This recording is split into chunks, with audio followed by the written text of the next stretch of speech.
right, hi, I'm Rachel Belgiorno with Air Reinhardt, and I cannot wait to show you this restaurant and brewery. This is Josh, the proprietor of this magnificent 6 acres of goodness, and I'm excited to show them to you. So, what do you say? We get started? Yep.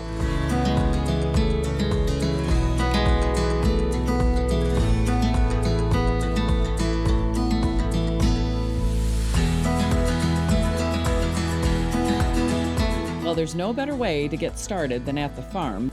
First, let's start right here where it all began along the side of M46.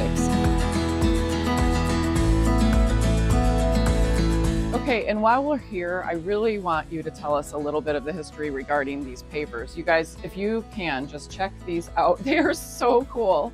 So yeah, we're the Maple Grille, and we thought some maple leaf pavers would be nice. And as we poured all the concrete for everything, whenever we had extra concrete in the truck, I made up some forms out of some scrap metal. Yeah. You know, and shaped them up, and then we just set the concrete in it and I love it. Yeah. I love it. Fantastic. I think it's really neat. It just adds to that homegrown element, you know, because this really truly is how it all began, right here, right? Correct. Yep. We started outside our first 2 years, 2011, 2012, just cooking during the summer, weather permitting, and just outdoor wood-fired food. That's so cool. And maple syrup. And maple syrup. So yeah, it all really started with maple syrup. Hence the Maple Grille, first agricultural product of the season in Michigan. Yep. And we built the grill for just cooking maple syrup, and so many people had stopped in, thought we were cooking ribs, brisket, chicken, that as soon as syrup season was over, we slowly transitioned into a restaurant. I love it. Yeah, I grew up in a garden. You did? Yeah, I've had a garden, I guess, most of my adult life. Okay. Since we bought our house.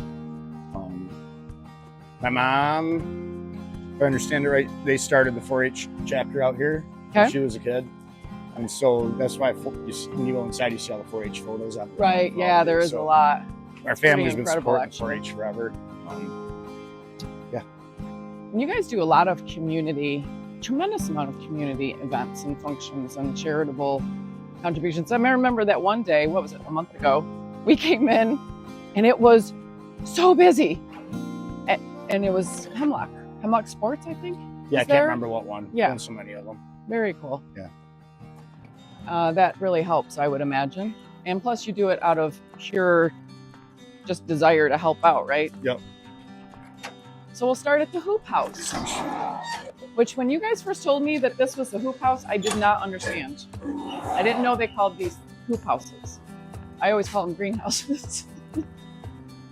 And so this hoop house has underground or in-floor heat, right? Correct. Yep. And you want to go on this side too? Ooh, that looks good. You guys just did that. Yeah, we're always doing something. Yeah, that's good. So more tomatoes, more lettuce. And then this has sprinklers and in-floor heat, right? So correct, it stays, and then you grow it even in the winter. Yep. So tell us more about, wow, look at how this has grown. How much time and energy does it take to manage this? I don't know, because I'm never out here. Okay. I do know that I finished cleaning my syrup buckets at home. Yeah. It was right at the end of syrup season. And I came down here and I grabbed a chainsaw and I started cutting trees. This was a wood lot. And I threw it all by hand and rotor tilled everything and put the fence up. You're kidding. I had no idea you did all this. April 10th until Memorial Day. So by Memorial Day, this is all planted and fenced up. That's a huge undertaking in a very short window. And this is before you knew for sure that you were doing the restaurant? Well, we made the decision that we were going to do it, but we knew this came first. Gotcha. This had to get put in to be committed to the concept. Of the farm to table, which makes total sense. You want to show us around? Yeah. This has obviously changed over the years. You know, it started out just a normal garden. Yep. And now it's all, the majority of it's drip irrigation, both in ground and I think above some of the small raised beds. Okay. All these hoops came in afterwards, which makes it easier for picking all the cucumbers and everything and tomatoes. Right. And we do rotate every year, back and forth. Okay, for organic. Yeah, and then rotate, on with this stuff, So last year the squash was up here, now, the peppers were back there. Which is actually vital when it comes to organic gardening. I don't know if any of our viewers are familiar with organic gardening, but pesticides actually void the soil of nutrients. So when you're organic gardening, it's important to constantly rotate crops. Is that correct? Yeah, we don't have a huge variety of stuff. Yeah. But, we grow what works best for us, because I can go get onions from somebody down the road. Right. And it's corn from somebody else. And, right. So the volume we grow here suits our needs. Yep. And supplement it with everything else from everybody And you else. pretty much really try your best to supplement what you need with local farms. Correct, yeah. And local beef, like literally from... Like 3 miles away from Uncle Matt's farm. Yeah. Okay. And then how does the coop look? Can we just see the chickens? Yeah, it's a chicken coop. And one of the roosters, one of them is so pretty. Before we started the restaurant, I got a small flock of chickens in a mobile coop. And every day I moved the coop across the front of the restaurant there. Uh-huh. And I kept moving it back and forth, drawing attention to what you're doing, what's going on here, yeah. And I think eventually the township said I can't have the chickens out front or something. I can't remember. So then we just moved them out back. That first year we had just some picnic tables outside. Yep. And one of the chickens had gotten loose, and the family was out there eating, and that chicken was just staring at him, and jumps up on the table and grabs the bun off the top of their burger. You're kidding. Takes off running. And I just hear everybody over there laughing. I come over, I'm like, is everything all right? And they're like, oh yeah, that chicken just stole my bun. I go, do you want me to cook you something else? And they're like, no, this just made the experience. Made the experience. And, they didn't want anything else. I want nothing in return. They're like, that was cool. That's funny. Like, we know we're eating real food here. Oh yeah. So that's for sure.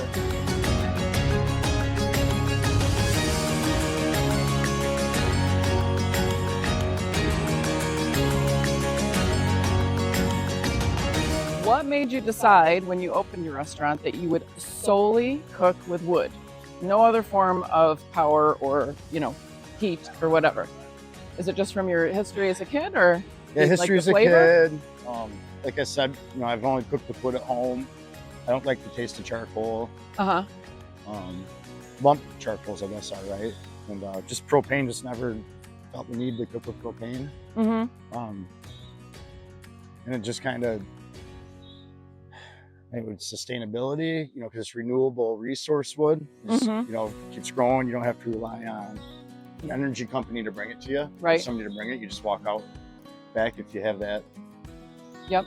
If you have that option to pick wood in your backyard. Sure. And so that's kind of where I've always kept with the whole wood thing. I love it. And you guys are very into renewable. I was telling somebody that in my previous world, pre-children and all that, I actually used to run hospitality places, and I was a troubleshooter. And anyway, I would never think of the stuff you guys have thought of to do here, ever. My brain just doesn't work that way. Unfortunately, because I kind of wish it did. But like, for instance, your compost, which we'll talk about in a minute. I mean, I just feel like you have taken everything that you do and you naturally recycle it. So that's why I tell people this is literally an all-encompassing, perfectly functioning, thriving mini ecosystem. Because I feel like that's pretty accurate. Yeah, and it kind of started when I worked in other restaurants. I used to take home buckets of vegetable scraps. Did you? I had a compost pile in my backyard. Wow. That's so funny. And here it is. Here's the compost. Speaking of the compost, that's huge. I had no idea you're yeah. homemade. So that's pretty cool.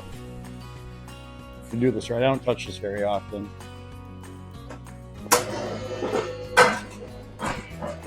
So you just spin it?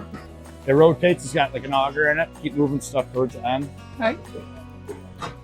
And then out it comes. Out it goes. Wow. We have another one that's almost done being built. It's going to sit there so you can really go back and forth. So cool. Between the two. We knew eventually we were going to need a liquor license, beer license. It's kind of the part of the whole restaurant thing. Yeah. We instantly, instead of going and paying somebody for a license, we decided, well, we already make everything in-house as much as we can. Let's make our beer in-house. Okay. Do you want to show us the brew tanks? Straight up in here. Oh, the butterfly.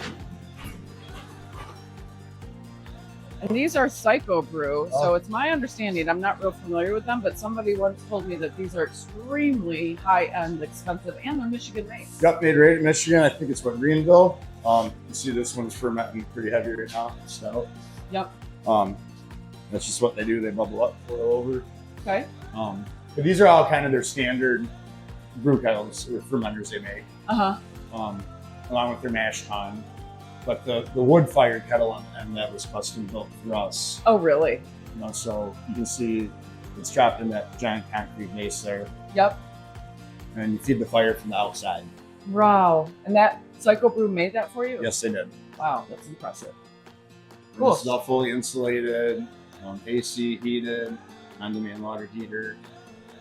Nice. We also have another fermenter inside. Okay. And then I see you have your line here. Hemlock Haze, Lens Pale, and then Keen Sunset Blonde. Yep. Ooh. I assume that's made with Dan Keen's honey, local honey. Oh, yeah. I saw him. Is he the beekeeper? Bee guy, yep. I love that. There's bees on the property. That helps pollinate all of the vegetation. Just one more example of a true farm to table. How many people stop here on their way up north or coming back from up north or just make a diversion that you know about? A lot. We were blown away this week by how many new people came into the restaurant. It was like well over 50% of new traffic. I felt like it was over 50% this week. Wow. And it's easy to tell because of the way we operate. You got to walk in and be like, oh, have you been here before? Because you got to tell them the routine. But that's what makes it so cool. It does, Anyway, will you show us in? Absolutely. Okay, perfect. Okay. Fortunate that my dad, my grandpa, and their partner built this back in the late 80s for the construction company. And the building, you mean? The building, yeah. And as I got fired from my job and we started doing maple syrup out front, it just was like, all right, let's transition this into a restaurant. Okay. And that was because people were asking, right? So you felt that there was a true niche that you could fill. There was, yep, absolutely. Okay. So this was, I think you guys added to it though, right? Like this wasn't already all existing. Everything you see was existing, yep. It was, This is the building's all original still. We did add, some bathrooms out here, staircase. But there was a previous loft up there for some stuff. Okay. Like you see, but the original footprint's been the same. Okay. Except for the addition of the brewery. Nice. And I think when I was here, I think your mom told me this was the desk. This was the front. This was the entry, and that was a desk that actually was being utilized. Yep. There's a desk right here when you walked in. Construction company and a couple offices, and then the whole dining room back there was all the construction equipment and tools. And well, that was huge right there. Just having a location. Yep. Yeah. I could not have done it without it. Yeah, I bet. And you have lots of wood. So tell me about this. So we burn probably just over a face cord a day. These, are about a face cord. These are about roughly half a face cord carts. We rotate them in from outside. And it's more important during the winter when everything's snowy, or depending on how dry the wood is. Sure. I found that if it's too dry, it burns too fast and too hot.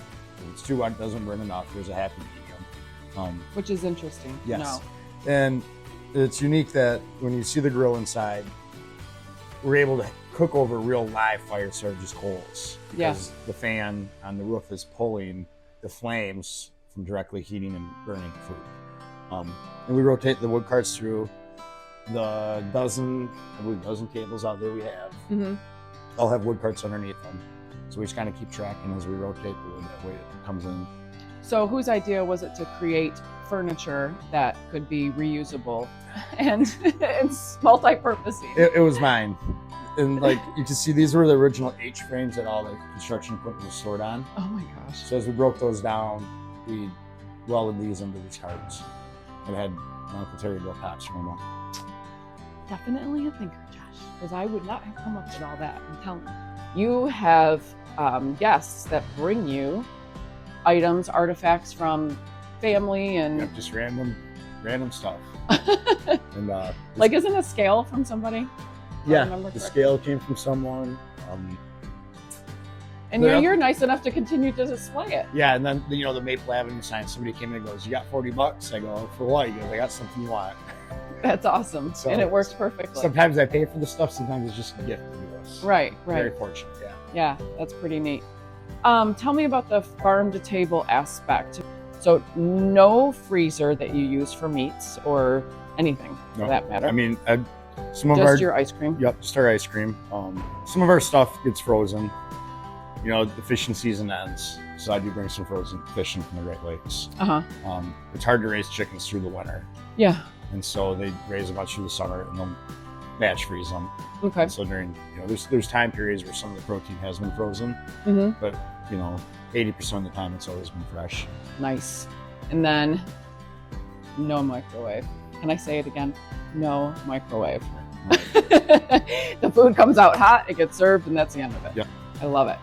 And then show us around in the kitchen. I mean, not the kitchen, but just like the grill and all the wood areas what it does.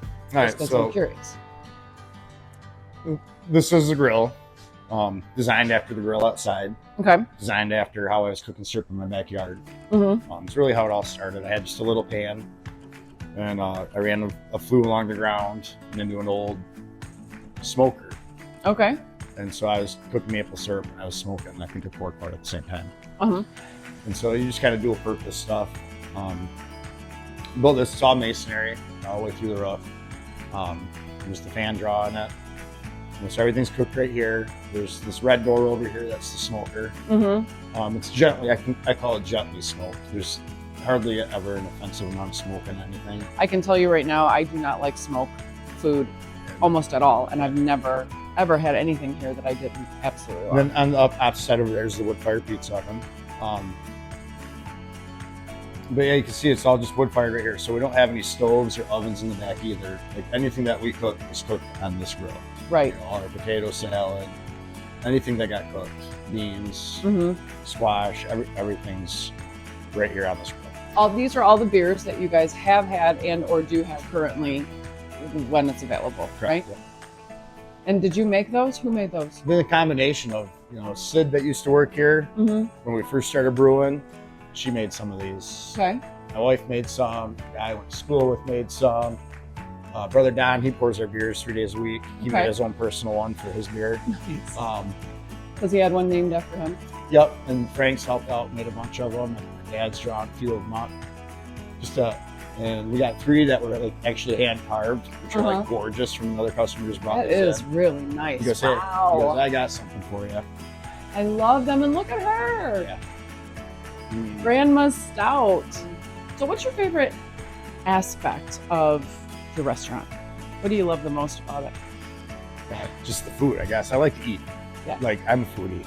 And I like to cook what I like to eat. I like to serve what I like to eat. That's just, I get to eat what I feel like eating throughout the day. And is your menu based on what you feel like that day? Do you ever have that situation? No, it's just based off what we can get. Okay. What we have available. What produce is coming out of the garden. In the off season, in the winter, what vegetables I'm going to decide to get. And we've, changed over the years. There's things I used to do that I don't do anymore just because I kind of either forgot about them or whatever, because nothing's really been a staple on the menu. Right. The steaks, burgers, chicken quarters, all that. And so everything's been the same. There's been some few items that rotate. I'll never forget when I had your steak tartare. Oh, yeah. The very first time. Wow. One of my favorite things to eat. Oh, it was delicious. Yes. I've never had steak tartare until I had yours. So I'm probably ruined for life for all the other steak tartares. In the future for the Maple Grill. Well, I was just telling you, I think this is like one of our busiest weeks we've had. Like, we just keep getting busier and busier. Where I talked to a lot of other local restaurant owners, and typically during the summer they're slower. And just because everybody's up north. Right. But like you said, we are a destination restaurant. So the amount of people just driving through from up north, they're going back south. On top of the big project that's going on in Hemlock right now, all the HSE expansion. Yep. And the Dow, whatever it all is, all over my head. Yep. But it's a massive project. It is. And I there's think it's going to bring a lot of new people. a ton of new people in the area right now already for it. Mm-hmm. They come out and support us every day for lunch, dinner. And I see you have people coming and going constantly. All day long. To see if you're open. See if we're open, yep. Because you're closed on Sundays, you're closed on Mondays. Yep. And then you're open from? Tuesday through Saturday, 11 a.m. to 8 p.m. Okay. And so we skip breakfast. We missed the whole breakfast crowd. Mm-hmm. We missed the late night crowd. I was told that we're never going to make it. Other people in the business, you don't got French fries, you don't have Bud Light, and you don't have TVs. Where's your Club Kino at? You know, you don't need that stuff to survive. I never understood why you need all that stuff for a restaurant to survive and be successful. I never understood the draw for all that. Mm-hmm. I want to eat something that I can't get anywhere else. Yeah. Go out to eat. You've done as much as you can and want to do here. I have. I've done everything I set out to accomplish. Nice. And so now I think what we're saying is that Josh is ready to hand over the reins to a prospective new buyer. Am I right? Absolutely. And let me tell you, if you take this on, you are taking on quite the legacy. And yeah, it's big shoes to fill, but man, is it worth it? Only size 10. Right? Only size 10. Yep. Cheers to that. I mean, you have nothing else, yep. But it was good. If you'd like to check this out or if you are interested in potentially purchasing this magnificent restaurant and brewery, make sure you contact us at Air Reinhardt.